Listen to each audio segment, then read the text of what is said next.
For all hard rock, heavy metal bands needing worldwide exposure at affordable prices, Online Metal Promo PR is taking bands from the underground to above ground. Visit their official website at onlinemetalpromo.net. onlinemetalpromo.net.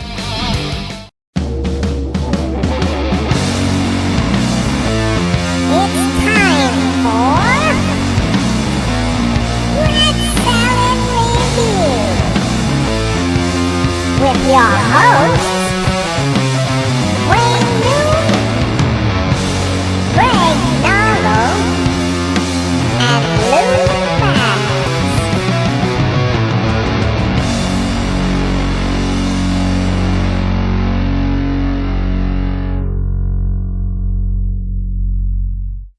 Welcome to Rat Salad Review. Today I'm here with Devin Reiche from the band Anubis. What's up, Devin? Not much. Glad to be here. How are you doing? I'm doing great. I heard actually you guys got a bunch of EPs out, and I listened to them earlier today. And how come you guys are like setting on doing EPs? Are you ever going to release an album, or is it going to be EPs? I mean, a couple reasons. Partially because as a local unsigned band, it just doesn't make like financial sense to make albums, and or I guess like time investment wise, it just makes a lot more sense to, put your energy into like 2 or 3 or 4 songs at a time so that you're constantly, have something new to put out and you're constantly in the public eye. Because when I think about the process of making an album, I think of like, going into like creative hibernation mode for, a year, year and a half. That it just doesn't seem like we can afford to not be active as a band for that period of time. And just also, there's an element of it where like, when I look at the direction that the music industry as a whole is going, it seems to be going more towards, singles and, smaller quantities of songs at a time. And that's something that I feel like the metal scene would benefit from picking up on a little bit. I mean, like, I love albums, absolutely, but it seems like that's where the music industry is headed. Right. Yeah. So you're taking the new school approach, which makes sense. Yeah, exactly. Yeah, which makes sense. Yeah, because actually I have a band as well, and we were kind of thinking of doing that too. And I know I'm old school. Most of the other guys are a little older too. And I know we started writing songs, and songs just started coming so quick. We just said, let's just do a whole album. So we're just going the album route. Oh, I'm sorry. No, I was going to say that's kind of like where I feel like the next step is actually streamlining the recording process. Because Anubis, we write way, way, way more songs than we can ever like keep in our repertoire at once. So I kind of feel like at a certain point we're going to need to like, develop a system for just like coming up with a song, banging it out in a DAW as quickly as possible, and just getting it out within like 3 or 4 weeks, and just keeping on that, because that's kind of going to, at a certain point, that's going to be the only way we're going to be able to keep up with all the creativity that we have. Because like, everyone in our band is contributes to the songwriting. Right. It's interesting. But, I mean, there are some, there are bands that do the new school approach pretty well. Like, Sabaton is an example that I keep going back to, because they, their most recent album, they pretty much released half of it in singles before the album itself dropped. Right. And it was just like, every couple weeks they'd drop a new single. And then they also have like maybe a year's worth of singles that never appeared on any album and are just on Spotify in single form. I feel like metal bands are starting to sort of adapt to that, that way of doing things. Yeah, it's slowly coming around. Yeah, it is also kind of frustrating though, because like you said, I love albums. Like, I think there's just such a magic in getting this whole creative vision from an artist and immersing yourself in it for an hour, 45 minutes, however long it is, just from beginning to end. And I personally will never ever not be in love with that way of consuming music.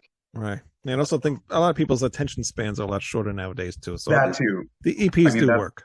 Yeah, that's kind of the effect that YouTube has had on the music consumption landscape. Yeah, yes, it has, and it's affected me a little bit too. Because like I say, I'm used to the albums, but then I don't mind listening to a shorter album because then I can listen to another album.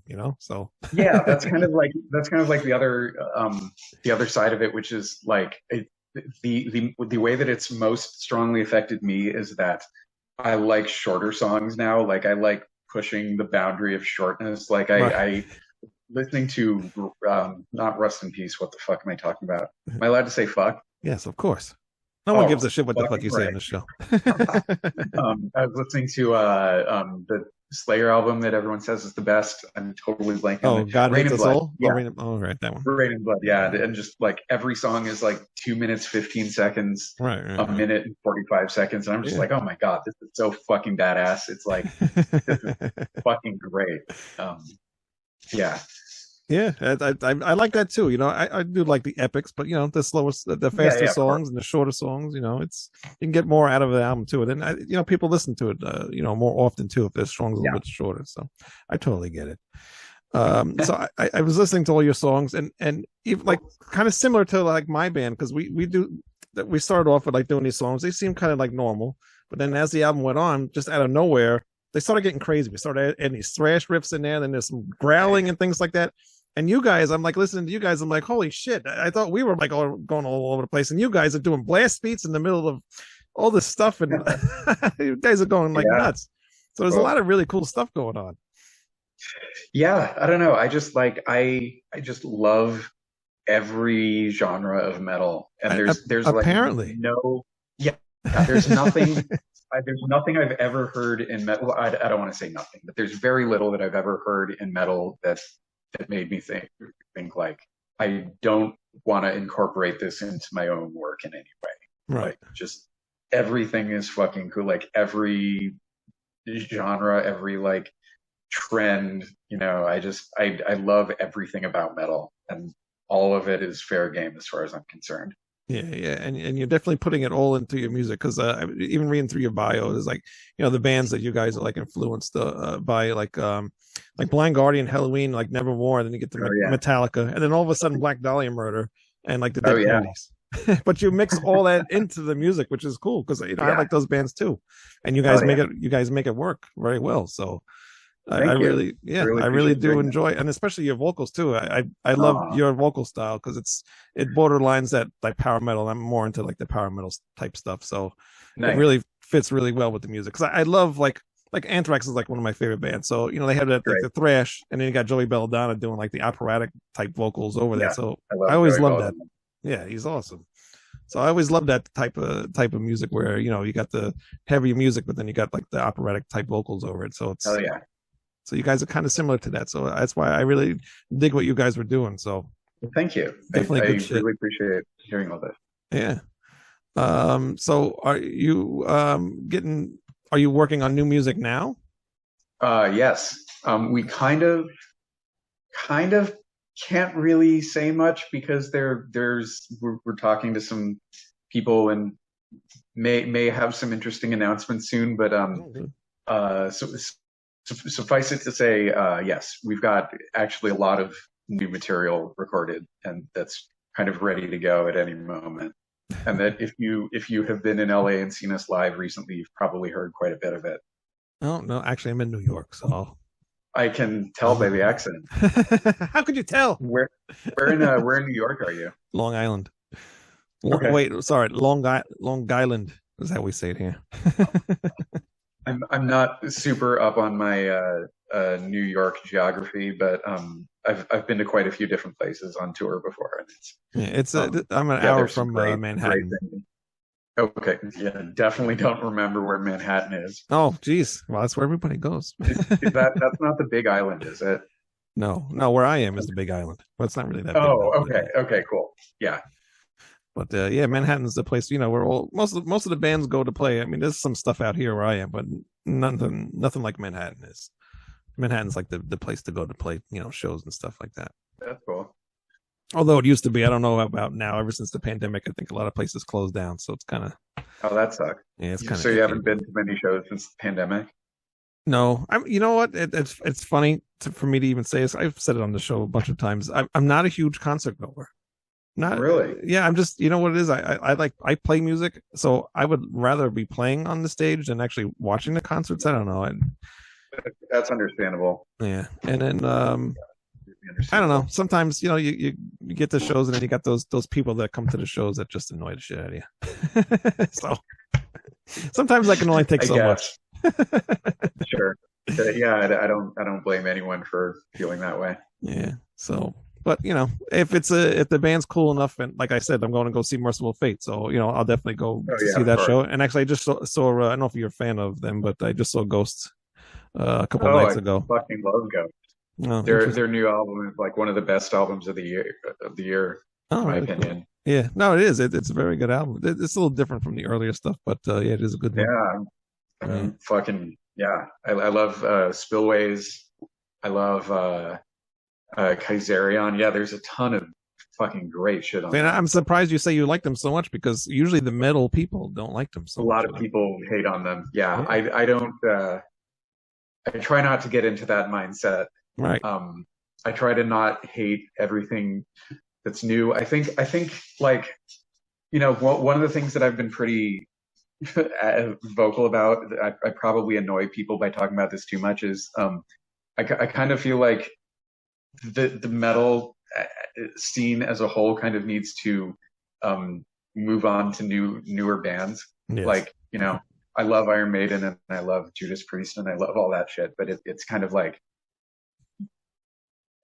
I've never really been comfortable with the continual hyperfixation on the small handful of bands from the 80s and 70s, right, and 90s to a lesser extent. But yeah, no, I feel the same way, because I have a lot of friends that, like, I try to show them new bands and they don't like it, and then you show them a band from like 94 or whatever and they love them. I'm like, yeah.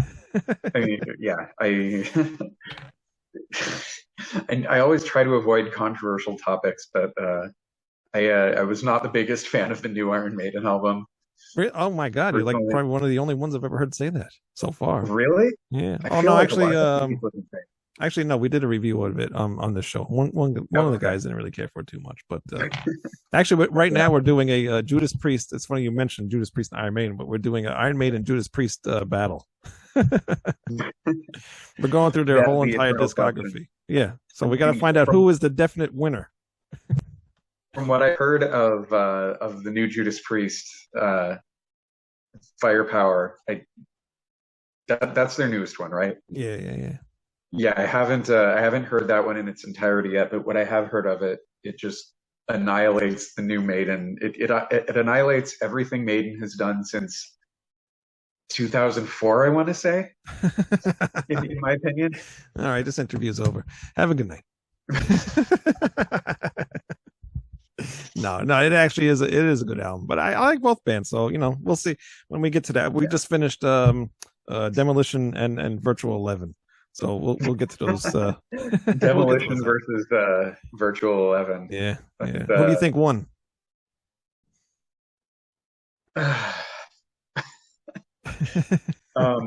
That's a very difficult question. Which one was the least worst? I'm gonna say Demolition, simply because regardless of the merits of the music, the vocalist of Demolition had the basic skill set to pull off what he was trying to do. Nah. And I don't think the same can be said about Blaze Bayley. I like Blaze, but actually Virtual 11 actually won. Okay, God, what's the first track on that album? Future Real is a fantastic song. Yeah. Yeah, that one in Klansman's usually the good, the two Yeah, good that's ones. a good one too. Yeah. But yeah, we're not here to talk about Iron Maiden. Talking about your band Anubis. Yeah. You were also in the thrash band Hatchet, and you were the bassist. Yes. So tell me about that. God, that was a lot of fun too. It was I mean, I'm definitely more creatively invested in Anubis. But yeah, that was great. That was definitely the biggest band I've ever been in. Mm. Um, definitely some really intense tours. Really cool guys. Yeah, I kind of that's kind of where I learned that bass is a lot more fun than guitar. Um, and yeah, some pretty much most of my best live performance related memories are from that band. Oh, very cool. So did you start playing bass, or do you start on guitar first, or? No, I started on guitar and I just kind of like never got as good as some of the better guitar players you hear. Right. But then I found that I was actually really took to bass pretty well. Mm. And then after that, I found that I took to vocals even better than that, which is fortunate. But yeah, that was yeah, Hatchet was great. Very cool. Now, how did you find out that you could actually sing? Long story short, I've built up a really long arsenal of songs throughout my years as a musician, because Hatchet was not it wasn't a project where I was doing a lot of songwriting. Like I wrote a couple of songs, but ultimately it was Jules' project. He kind of had the most creative say, and he kind of really the direction of the band was his, and all that. So I built up a long arsenal of songs, but could just never find a singer who either was interested in it or had the skill set to do it. And so I just decided to start taking lessons and learn myself. I was like, I just kind of don't want to die with all these songs that have never been recorded or performed. Right. Yeah, so that's cool. So did you ever take any lessons, or you just? Oh yeah. I took lessons for about a year, and I just put crazy practice hours in, like 2 or 3 hours a day. And then when I moved to California, I moved away from my teacher, but I just kept a really rigorous practice schedule, and just kept doing these crazy hours, and it really paid off. I think if you compare the vocal performances on the earliest stuff, there's one, if you've gotten their most recent press package, there's one EP that you haven't heard yet, because it kind of sounds like complete shit, and I didn't want it going in the press package, but it is on Spotify. And if you listen to the vocal performance on that, my hope is that one will come away with the conclusion that I've come a very, very long way since then. All right. But ultimately, I think that's up to the listener, though. But yeah. I'm gonna have to go on Spotify and listen. Please don't. Actually, you know what? Let's do it right now. No. No, you know what? It is what it is. It's your early stages of getting into the vocals and getting the band started. So it's totally understandable. Yeah. Every band that we pretty much listened to start off, they weren't so great at first anyway. So that was your starting point. Now listening to like your latest EP that was in the press kit, I mean your vocals are awesome. It's top notch. Thank you. Yeah. What do you do in your band? I play drums. Oh wow, nice. Yeah, what's the name of your band? All in a mess right there. Oh, right. I actually have two bands. One band is called Project Resurrect, and the other band is called Severed Angel. We just finished our album yesterday. Angel, wait. I feel like did you guys do a cover of Square Hammer? Yes, we did. I was going to listen. I was like, all right, this is going to be great. And I went to the link, and was like, "This song's not out yet," and I was like, Oh. "What a fucking load of bullshit! I don't want to. I want to hear this." Good, the promotion worked. No, but it Out was now? yeah, it was released on Friday, so yeah, it's on Oh, Spotify right. and I'm everything. gonna fucking listen to that as soon as this is over. All right, cool. Let me know what you think That about Dude, that is such a good song. Like, it. It oh was, my god. and I fucking love it. the funny thing is though, like we just like off the top of my head, I said let's do Square Hammer, but I didn't realize how many other bands did a cover of that song. Who else has done that song? Like thousands of people. And if just look up Square Hammer and just list goes on and on and on and on. So Well, yeah, I mean, it's a huge song. It Like, is. like it's got, millions upon millions of plays Right. on YouTube and Spotify and everything. Yeah, so yeah. I hope our that people do like our cover. It doesn't really differ from the original too much. There's a couple of things Sure. that we did a little bit differently, but I don't know. I like it. It came out pretty cool. I think it's a little bit heavier than the original though. So Probably. I mean, like I do love Ghost, but heaviness isn't really right, their MO. right. So yeah, that's fine. So yeah, we just finished the album yesterday, and now Ben That's cool. from Online Metal Promo is going to try to help us out with some stuff. So that'll be fun. Hell yeah. What up, Brian? Oh yeah. So yeah, so I can't wait till that album gets out. And any shows coming up with you guys? Yeah, we're opening for Warbringer and Oh. Heathen on that tour. Oh wow. We're playing at this little club called the Doll Hut.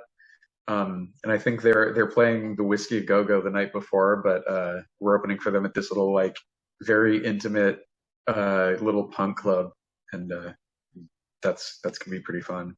All right, very cool. Any plans on coming out to like the New York area? I would really, really like to. I'd love to play St. Vitus again. Met a lot of really cool people there over the course of, like, how many times I've toured through there. Right. Yeah, I would love to, but I think we need to kind of, like, step it up. I think we need to up our networking game and probably have some sort of label representation before going all the way across the country is feasible. Right. Yeah. Are you guys all like in the same area? Like, do you get together and Yeah, work on the music? it's a lot like general Southern California, Los Oh. Angeles area. Oh, that's cool. You got Yeah. a studio that you practice in, or you go to somebody's house, or what do you guys do? Yeah, we've just been going to various like hourly places, but sometimes we practice in our guitar player's garage. Whatever works. Whatever works, right? Yeah. Oh, that's cool, man. That's good to see. Like, because my other band that we were just talking about, even though we're all fairly close to each other, we recorded everything online. We sent the files to each That's the way other, to just do it. did it all up from home and everything. It is because I like going to the studio, but it's very expensive. It's expensive and it's not necessary anymore. Yeah, very true. I mean, Even provided though, I think it is necessary to know somebody who's good at mixing and mastering. right. But just getting the tracking down, there's no reason. You Exactly. can $1,000 worth of equipment and you're set for life. Yeah. Because even like with the first band that I had, we went to a nice studio and everything, and we paid some decent money to record the album, and it still did not come out the way I would have wanted it to. It still sounded like shit. Yeah. So, I mean, like, yeah, that's the thing is that if you want to sound it, blah, blah, blah, blah, blah, I can speak. If you want it to sound as good as you're imagining it in your head, you really need to just drop way more money than most people are going to be able to. right. So there's nothing, there's no reason why just a home setup isn't Right. going to be good enough. Yeah, exactly. You just got to kind of like go through the mixing and mastering people until you find the ones who The are perfect just one. the real undiscovered talents who will just make your shit That's right. just boom. And we and have one, AlexRapetti.com, actually. Huh? AlexRapetti.com. Rapetti? Alex Rapetti, yeah. Okay. Yeah. I will check him out. Actually, he's the guy that sings in the band, Oh, nice. and he Well, also that's- he also does greatly mixing and appreciated. mastering. So there you go. Yeah, there you go. But yeah, that's like the Oh, yeah. key. Like you said, you can record it pretty much anywhere, but as long as you have the mixing guy and the mastering guy that know what they're doing, then you're gonna Yeah. get a good sound. So That's the only part you can't skimp on. right. And actually, even listening to your stuff, I can hear the guy, whoever mixed your albums, they did a fantastic job. Who did you have do them? Yeah, we've been pretty fortunate in the engineering departments. Like we've been really fortunate to work with some really, really very skilled engineers. Yeah, definitely, because all the stuff that I listened to so far sounds really clear, and all the instruments sound like perfect, crystal clear, and everything. So everything sounds awesome. Yeah. Very good. Cool. Very Thank good. you. Yeah, no problem. Where can people go to find Anubis?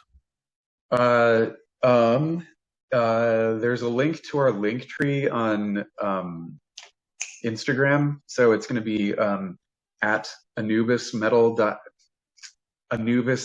Official on Instagram, and that should have our link tree, and that should take you everywhere. But if you want to do just basic searches, we're on Spotify, Bandcamp, YouTube, Instagram, TikTok. We haven't really started much there, but there's a little bit of stuff there. So yeah, we're all over the place. Facebook, obviously. Yeah, all over the place, all over the interweb. Very cool. And everybody can grab their CDs from the Bandcamp as well. Yes. All right, very cool. You have any merch? Some hats and shirts over there? We've got a ton of shirts. I've been meaning to get the band store up for a long time, but I've been really lazy about that, and so we've pretty much just been selling them at shows. I need. But yeah, we've got a lot of different designs. What were you saying? I said you got to get that the merchandise thing set up, because I'm going to need a shirt. Yeah, I know. I'll do that. I'll be sure to do that after I listen to the Square Hammer cover. All right, please do that, because people need shirts and hats. Yeah, and whatever else. Clothing. Yes, they do. All right. Well, thank you very much, Devin, for coming on the show. I had a lot of fun. And I really, no problem. I wish Anubis tons of luck, and hopefully you get out here to New York. Maybe I'll come to a show finally. That would be awesome, dude. All right. All right. Great talking to you. All right. Great to talk to you too. And hopefully we'll talk to you on the next album or next EP. Definitely. All right. Take care. All right. You too. Have a good night. And you guys, please go to ratsaladreview.com, hit subscribe, and we'll see you next week. Goodbye. Yes. Looking for some new podcasts to listen to? Well, look no further than the Ratsaw Review Network. Ratsaw Review is taking over the podcast world with plenty of shows to choose from within their network of entertaining programming, including the flagship show Ratsaw Review with Wayne Noon, Greg Noggle, and Lou Mavs, as well as occasional co-hosts Manny Mejias and James Lilquist. We also have the official Ratsaw Review spin-offs, such as Album vs. Album, Screams from the Grave, where we discuss beloved yet forgotten hard rock and metal albums of the past, and a King Diamond podcast called This Broadcast Belongs to Them. We've also got Old Man Metal's Musings, The Right Opinion with Harrison Bergeron, Beyond Bushido, a podcast dedicated to pro wrestling and MMA with James Lilquist and Eric Adams. No relation to the guy from Manowar or the mayor of New York City. The Vieira Vault with Ralph Vieira. Schmack-a-magob! Schmack-a-magob to you too, Ralph. The Timo Tolkki podcast featuring Stradivarius and Avalon founding member Timo Tolkki. The BS Sessions with Mark and Jerry. Just the Cheese Please, a podcast dedicated to cheesy films of the 1980s with Tara J. and Adam. The Friday Night Party with the great Harry Barnett and Evie. And the Music is Life podcast with Lou Mavs. The Ratsaw Review Network is your go-to one-stop shop for the best podcasts out there today. Go to ratsawreview.com for more info and to find out where you can find, follow, subscribe, and comment on YouTube, Facebook, Instagram, TikTok, Twitter, and all streaming platforms. The Ratsaw Review Network. We're taking over.